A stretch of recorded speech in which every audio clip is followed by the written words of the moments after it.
And welcome back to From the Pages, your daily trip into the archives of pro wrestling's most unforgettable eras. Today we're opening up an explosive issue, Wrestling Scene, August 1982. This issue doesn't just document the state of wrestling at the time, it bleeds with tension, national pride, betrayal, and redemption. Every word feels urgent, every photo screams with passion, every feud is personal. And the American Dream himself, Dusty Rhodes, takes center stage. This issue begins the way any great wrestling story should, with the fans. In the opening letters section, readers from across the country passionately weigh in on recent developments. From Chief Joe Lightfoot's intensity to Kerry Von Erich's growing stardom, fans voice their support, admiration, and outrage. Some praise Tom Pritchard's skill and potential. Others vent their frustration about editorial mistakes, particularly a miscaptioned image involving the Wild Samoans and the Strongbows. It's clear from the jump, the readers of Wrestling Scene are die-hard, detail-driven, and absolutely dialed in. This is wrestling fandom at its most alive. Then we pivot into something more sinister, a feature on Ivan Koloff, the Russian Bear, who takes aim not just at opponents, but at America itself. Koloff is in full Cold War heel mode, delivering biting quotes about the weakness of U.S. education, the softness of American athletes, and the so-called fake heroes that fans cheer for. He names his targets one by one: Tony Atlas, Captain Redneck, and especially Bob Backlund. His goal? Defeat Backlund in a Russian chain match, win the world title, and drag it back to Moscow, where he'll parade it through Red Square for all to see. The article makes no apologies for Koloff's hatred. Instead, it amplifies it, painting him as a true threat to everything red, white, and blue. It's wrestling drama turned geopolitical theater, and it works perfectly. But the real soul of this issue lies with Dusty Rhodes, the American Dream, the blue-collar king, the hero of the working class, the man of the people. This feature recounts one of the darkest moments in Dusty's career, a 60-day suspension following a brutal steel cage, lights-out match against Kevin Sullivan. The match ended in controversy. Sullivan, aided by a mysterious man in a Santa Claus suit, left Dusty bloodied and broken. Fans were shocked. Dusty was silenced. But in the weeks that followed, a masked man named the Midnight Rider appeared, battling the same enemies Dusty once stood against. Some believed it was Rhodes under the mask. The Rider even defeated Ric Flair for the NWA title, only to surrender the belt rather than reveal his identity. It was a masterstroke of mystery and defiance.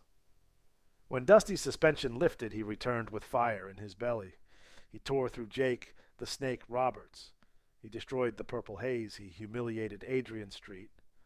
Dusty declared that 1983 would be his year, and no man, not Flair, not Sullivan, not the entire NWA, could stop him. This article reads like a redemption arc, a movie script, a battle hymn, and it's the emotional core of the entire magazine.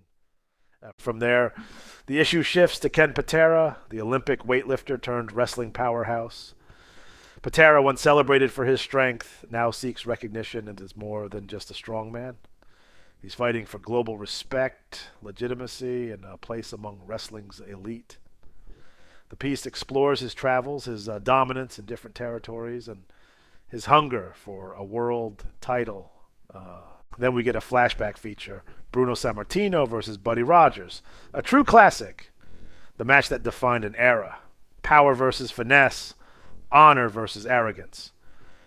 This article is part history lesson, part love letter to the roots of the sport.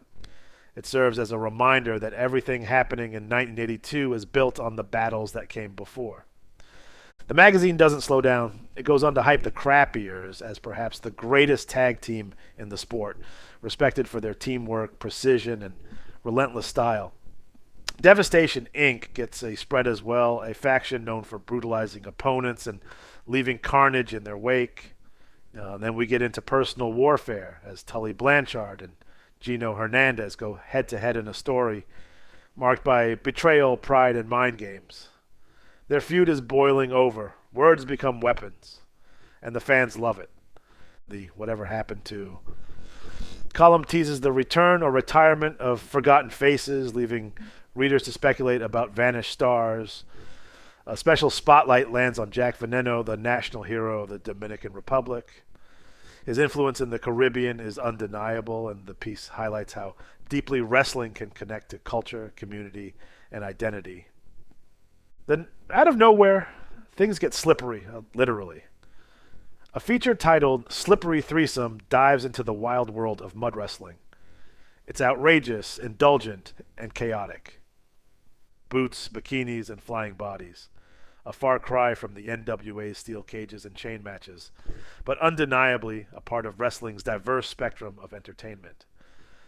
The magazine closes with the wrestling scene wrap-up summarizing the state of the sport. Ric Flair is barely clinging to the NWA title. Dusty rules Florida. Hulk Hogan is the fan favorite juggernaut in the AWA. Roddy Piper is carving a path of chaos from Puerto Rico to the Carolinas. Fabulous Freebirds dominate the six-man tag division, while the Von Erichs chase justice with Texas Fire. And the advertisements, they are a time capsule, all their own. Watkins jackets and sweaters promise a trucker chic look for under $100. Mud wrestling VHS tapes like Mud Mayhem and Slippery Threesome offer X-rated action for $35 a piece.